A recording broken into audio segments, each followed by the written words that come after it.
कक्षा 6 अध्याय 11 चल रहा है और आपकी प्रश्नावली है 11B। तो इस प्रश्नावली में क्या है कि पहली प्रश्नावली जो आपने पढ़ी थी उसमें आपने पढ़ा कि एक चर में समीकरण होती थी, उन्हें हम हल करते थे।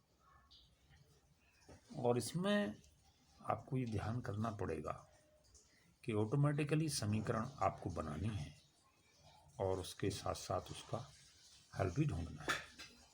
फॉर एग्ज़ाम्पल, उदाहरण के लिए हम लेते हैं, ये मैंने एक लाइन खींची है और इस लाइन का ये पोर्शन है और इस पोर्शन को आप देखिए और इसमें मैंने एक ये वाला पोर्शन और जोड़ दिया। जब इस पोर्शन को इसमें और जोड़ते हैं तो मैं ये कहता हूँ कि इसकी लंबाई जो है वो x सेंटीमीटर है। कितनी है इसकी लंबाई? x centimetre. और इधर की जब लंबाई नापी तो ये है 17 सेंटीमीटर, 17 cm। ठीक है साहब। और जब पूरे की लंबाई नापी हमने तो ये लंबाई थी हमारी 30 सेंटीमीटर। तो अब आप बखूबी समझ रहे होंगे कि ये हिस्सा और ये हिस्सा जोड़ करके पूरा हिस्सा जो है वो 30 है। तो यही हमारा समीकरण बनाने का आधार है, बेस है। क्या समीकरण बनेगी इसकी? इसकी समीकरण क्या बनेगी कि x और प्लस 17 ये मिलाकर दोनों हिस्से बराबर क्या हुए? 30। तो ऐसी ही समीकरण आप पढ़ रहे थे और जब इन्हें आप हल करते थे तो x बराबर इधर ये 30 और माइनस के 17 हो जाएगा और x बराबर 13। ये इस समीकरण का हल हुआ। यानी यहाँ तो हमने एक चित्र दे दिया। इस चित्र के माध्यम से समीकरण बनाना आपको बड़ा आसान लगा, है नहीं? अब हम क्या करेंगे कि भाषा बोलेंगे, एक इबारत बोलेंगे, एक भाषा बोलेंगे, एक वाक्य बोलेंगे। उस वाक्य के आधार पर आपको समीकरण बनाना है। जैसे एक प्रश्न हम लेते हैं कि राम की उम्र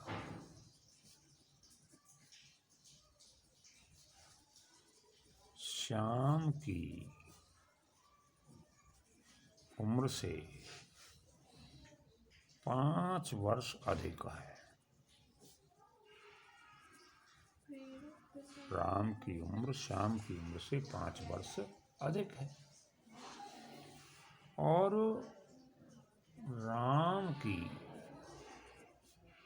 वर्तमान आयु, वर्तमान माने इस समय, राम की वर्तमान आयु 28 वर्ष है। तो ये कहते हैं कि भाई श्याम की वर्तमान आयु कितनी है? श्याम की वर्तमान आयु कितनी है?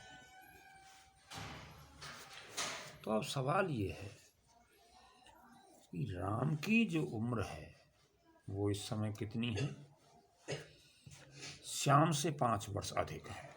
यानी राम जो है वो श्याम से 5 साल बड़ा है। एक बात। दूसरी बात, राम की इस समय जो उम्र है वो 28 वर्ष है। ठीक है साहब। तो इनमें से बड़ा कौन, छोटा कौन? आप कहेंगे साहब राम की उम्र ज़्यादा है, राम बड़ा है और श्याम छोटा है। अब श्याम की उम्र पर राम की उम्र डिपेंड है। कैसे? यदि श्याम की उम्र में हम 5 साल जोड़ें तो राम की उम्र आ जाती है। यही तो बात है। इसलिए हम क्या करेंगे इसमें ये करेंगे, माना श्याम की उम्र वर्तमान उम्र है ये। श्याम की उम्र बराबर x वर्ष। ठीक है साहब, है नहीं? और अगर इसमें प्रश्नानुसार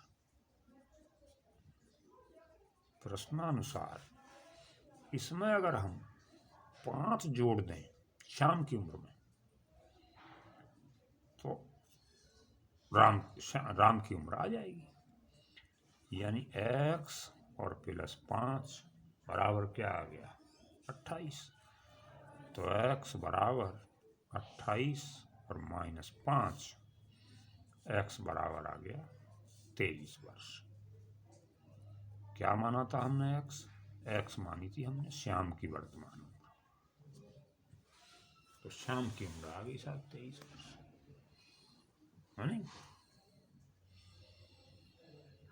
ऐसे ही एक प्रश्न है कि शशि ने कुछ पेंसिल खरीदी, 2 पेंसिल अपनी छोटी बहन को दे दी। शशि ने कुछ पेंसिल खरीदी और उसमें से 2 पेंसिल अपनी छोटी बहन को दे दी। अब उसके पास 3 पेंसिल बची, तो बताइए कितनी पेंसिल खरीदी थी, है नहीं? अब माना शशि ने x पेंसिल खरीदी थी, बात क्लियर है। और अब क्या किया? प्रश्नानुसार कि x में से 2 पेंसिल कम कर दी हमने। अब कितनी हो रह गई उसके पास, कितनी बची? प्रश्न पढ़िए, तो वो कह रहा है जी 3 बची। यानी अपनी पेंसिलों में से 3 घट गई, उसकी में से 2 घटा दी, तो अब 3 पेंसिल बची। तो फिर x का मान क्या हुआ? ये 3, यहाँ पर ये माइनस है तो क्या हो जाएगा? प्लस। तो x बराबर कितना आ गया? 5। तो उसने 5 पेंसिल खरीदी थी। इस तरह से प्रज्ञा का वजन, प्रश्न नंबर 5 को आप देखिए, क्या कि प्रज्ञा का वजन पहले से 3 किलोग्राम बढ़ गया है और अब 17 किलोग्राम हो गया है, नहीं? ठीक है, तो हमने क्या करें कि माना प्रज्ञा का वजन x किलोग्राम था। पहले कितना रहा क्या वजन? हमने कितना मान लिया? x किलोग्राम था। अब इसने कहा कि अब पहले से 3 किलोग्राम बढ़ गया, तो अब कितना हुआ? प्रश्नानुसार लिख दो यहाँ पर, x प्लस 3 हो गया, और अब कितना हो गया बढ़कर? 17 हो गया जी। तो x बराबर क्या हुआ? 17 माइनस 3, तो x बराबर क्या आ गया? 14 किलोग्राम आ गया साहब। तो इसका जो वजन पहले प्रज्ञा का था वो कितना था? 14 किलोग्राम था। ये इस तरह के प्रश्न हैं आपके छोटे छोटे, ठीक है ना? अब ये क्या कहता है? y मीटर फीते को 7 बराबर भागों में काट दिया गया। 7 नंबर क्वेश्चन में क्या कहता है? y मीटर लंबा एक फीता है, ठीक है जी, हैं? पूरे फीते की लंबाई बराबर कितनी? y मीटर, और हमने उसको 7 भागों में बांट दिया। इसका मतलब हुआ कि 7 का भाग y में हो जाएगा। यहाँ भाग के मायने क्या हुए? बटे, बिल्कुल ठीक। तो इसका मतलब y बटे 7 हुआ एक भाग का मान। और ये कहता है कि जब फीते को 7 बराबर भागों में बांटा गया तो प्रत्येक भाग की लंबाई 3 मीटर है, तो ये बराबर 3 मीटर, ठीक है जी। तो y बराबर कितना हुआ, 3 गुना 7, तो y बराबर क्या हुआ, 21 मीटर, पूरे फीते की लंबाई है। तो इस तरह के छोटे छोटे प्रश्न इस अभ्यास में हैं। इन प्रश्नों को हल करें और उत्तर की भी जांच कर सकते हैं। उत्तर की जांच के लिए यह है कि यही बताए देते हैं आपको कि y का मान क्या है, 21। तो अब इस समीकरण का बायां पक्ष से मान लीजिए आपने ले लिया, बायां पक्ष था y/7, तो y की जगह पर 21 रखें, यहाँ वहाँ न काट कर रखें, यहाँ y की जगह 21 और बटे 7, तो 7 दिया 21, अगर क्या आया 3, और दायां पक्ष क्या आया, दायां पक्ष आपका है ही 3, है नहीं। तो इसका मतलब ये हुआ कि बायां पक्ष बराबर आया दायां पक्ष। ठीक है, जो उत्तर आपने निकाला उसको बाएं पक्ष में रखें और दाएं पक्ष के बराबर यदि आ जाए तो समझना चाहिए कि हमारा उत्तर ठीक है।